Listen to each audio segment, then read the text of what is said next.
Hi everyone, this is Molly, and today I'm in Denmark. You are in for a treat today as I got the chance to meet Tim, who was our biking tour guide in this beautiful city of Copenhagen. And the way he presented all the information about biking, the city, infrastructure, and history made me realize that he's a very good storyteller. And so I wanted to interview him for this podcast about what he loves. So welcome, Tim. Yes, thank you very much for inviting me. It's a really great compliment, first of all, for me that you invite me for the podcast. I think that's really cool. It shows that you really appreciate my storytelling. I think a compliment like this I've never had before. So first of all, thank you. Of course. I'm just excited to have, made your acquaintance. And we were on this awesome 3-hour biking tour. And halfway through, I was like, I got to interview him. And I'm curious for you, how did you even end up in Copenhagen in the first place? Because you're not from here. No, I'm originally Dutch, so I'm from the Netherlands. And how I ended up here was kind of a process because I was trying to find out what I wanted to do with my life. Kind of trying to find out what masters I wanted to continue my studies with. And I kind of wanted to be outside of the Netherlands. Yeah. And I also had some issues with money because I didn't have so much cash at that moment. So then I found out that you can go here for free, to study here for free in Denmark. And you even get funds from the government to pay for your studies. So then I was like, okay, sure, I need to go here. And I decided to make a little bit of a switch towards studying forest and nature management, a bit different from what I was doing before. And that's kind of how I ended up here, trying to find a place to study. Found a good place to study, ended up in Copenhagen. And it's been really great so far here in the city. It's a lovely place to live. It seems like it's a very natural fit for you to be here. I would have assumed that you were from here based on how much you know about this city and the history. I loved when I asked you what you would like to share about. It wasn't anything to do with biking or history, but for you, what makes your heart beat? What do you love? This podcast is about passions, people, and places that we love. So what is it that makes you tick?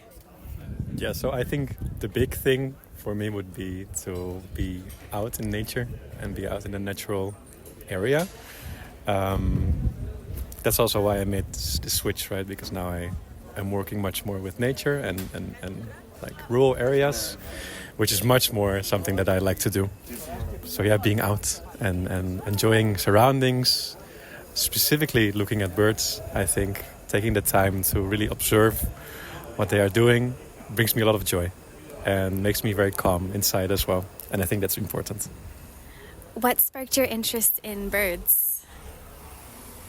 That's also a funny story because Please share. It's a bit specific.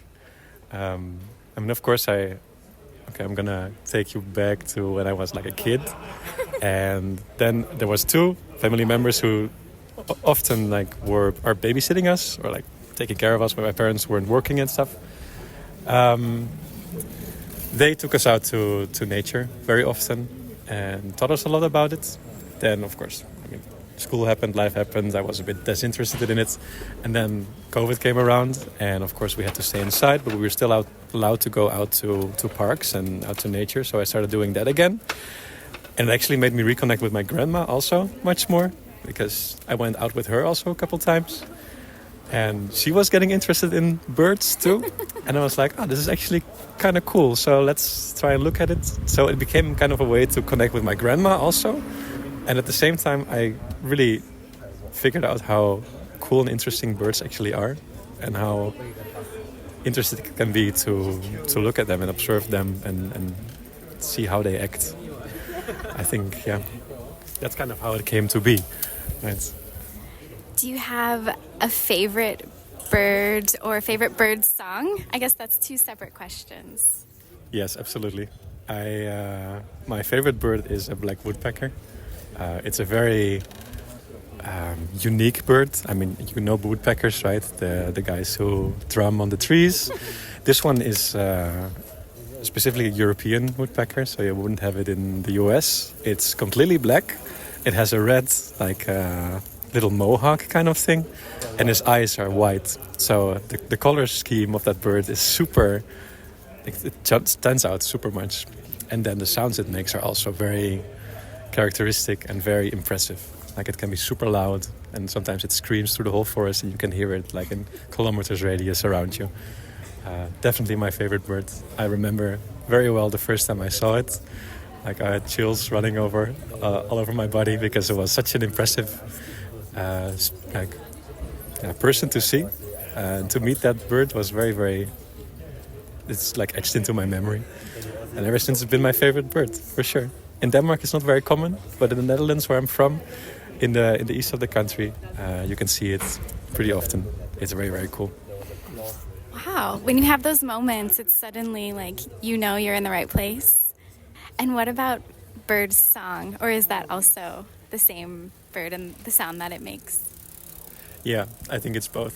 That species specifically is the answer to both of your questions because the sound it makes is also very, very impressive. Really loud and like no other bird. It's cool. I'm curious, for someone who enjoys birds and bird watching, do you have like a list of birds that you would love to see out in nature somewhere in the world? Is there like a must-see, must-experience bird list? Oh, here we've got people passing us on a married couple coming from the church. We're outside at a cafe right now. So yeah, dream bird list. Not really. I bet for some people it goes like that. Like bird watching can be very different for a lot of people. I really enjoy to just be out there and enjoy what I see. I'm not so much someone that goes out to find specific birds and goes out looking for them. So I don't have that really. There's some birds I still really would like to see in this area that I haven't seen before. But I don't go out looking for them. I just like to be somewhere and meet the birds that I run into, look at them. Sometimes they interact with me, sometimes they don't. Also nice, yeah. That's more my style of looking at them. I think that's even more beautiful because it's not a destination, it's more of a fully experiencing it when it presents itself. Since you are studying the natural resources and the environment, what are you studying? And I know you're graduating hopefully on Tuesday. So could you tell us a little bit about that? Yeah, so what I'm graduating on is actually also related to birds. Surprise. Now it sounds like my whole life is revolving around birds, which is not. But so I did a project in Uganda, actually, out in Africa, where I was with my friend and thesis colleague. We wrote a thesis together, actually looking at birds and what kind of landscapes they use, specifically agricultural landscapes. We have this thing, agroforestry. You're probably aware what it is. Very common in Uganda. And we were trying to find out what kind of characteristics of the agroforestry systems attracts what kind of birds. So we were out there looking, counting birds, identifying species, identifying trees, seeing how big they were, the trees, how they were distributed, all that stuff.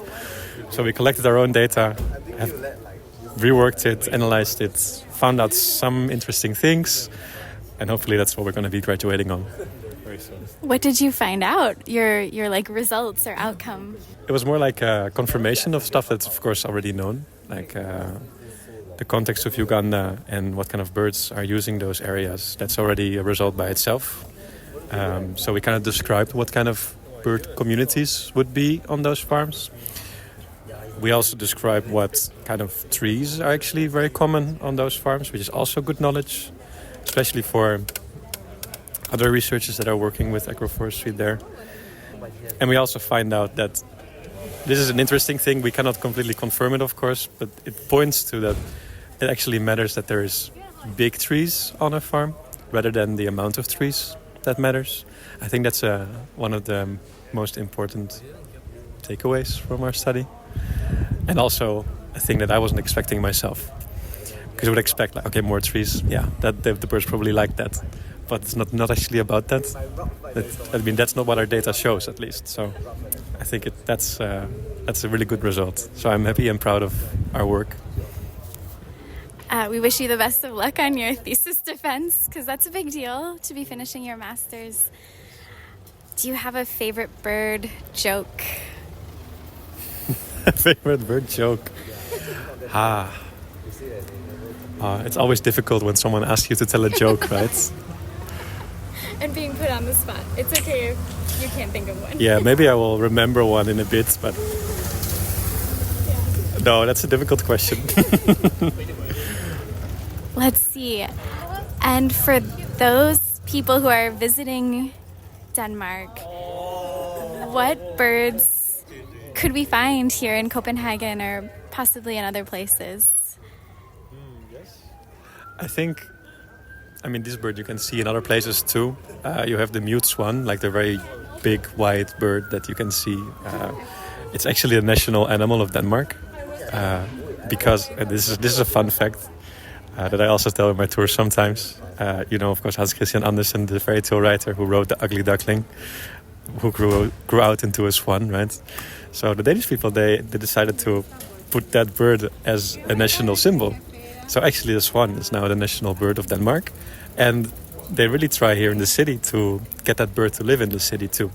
So we have some lakes in the north of the city where there's a lot of swans. But also when we were out at the Little Mermaid, for example, we could see those mute swans as well. So they are kind of all around in the city, which I think is very cool.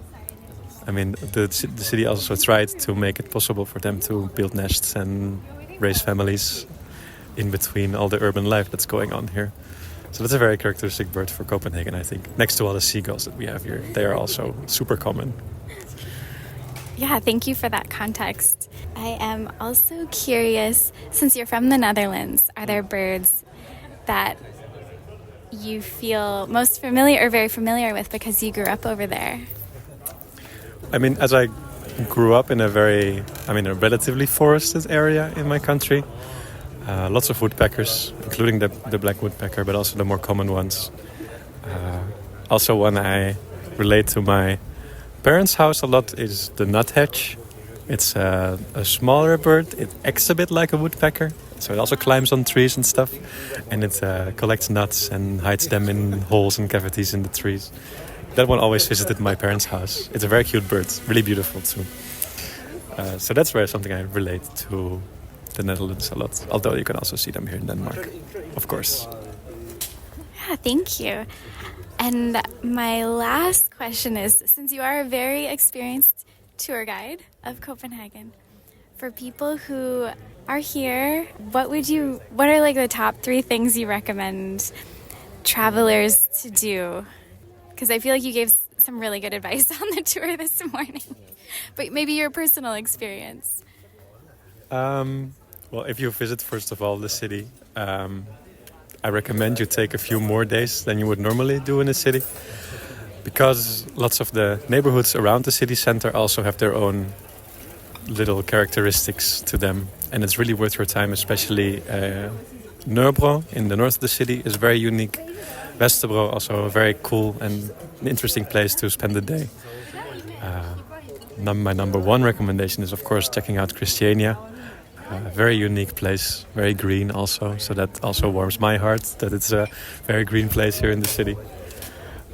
That whole side of town with the power plant that you can ski down from, very, very cool place to check out too. That area is really nice. Yeah, so I guess my tips would be the neighborhoods around, because the city center you visit, definitely check it out too, but give some time to the neighborhoods as well, because they are very cool and unique and pretty in their own way. I think we're going to check out Christiania this afternoon, because you convinced us and we've been curious for a while. Anything else that you would like to share that came to mind as we were talking? No bird joke, sadly, if you were looking for that. No, I just want to say that it was very lovely to meet you. I feel very lucky that you were on my tour. That's super nice. yeah, really, again, this kind of experience, very different and unique for me. So that's cool too. So thank you for that. Thank you. We've had such a wonderful morning into the afternoon, and now we're eating at an Icelandic restaurant, having some lamb soup and vegan sandwiches and coffee. So thank you so much, Tim, and we hope that you have a wonderful rest of your week, strong defense, and graduation. All right, take care. Yes, thank you very much. Have a nice trip.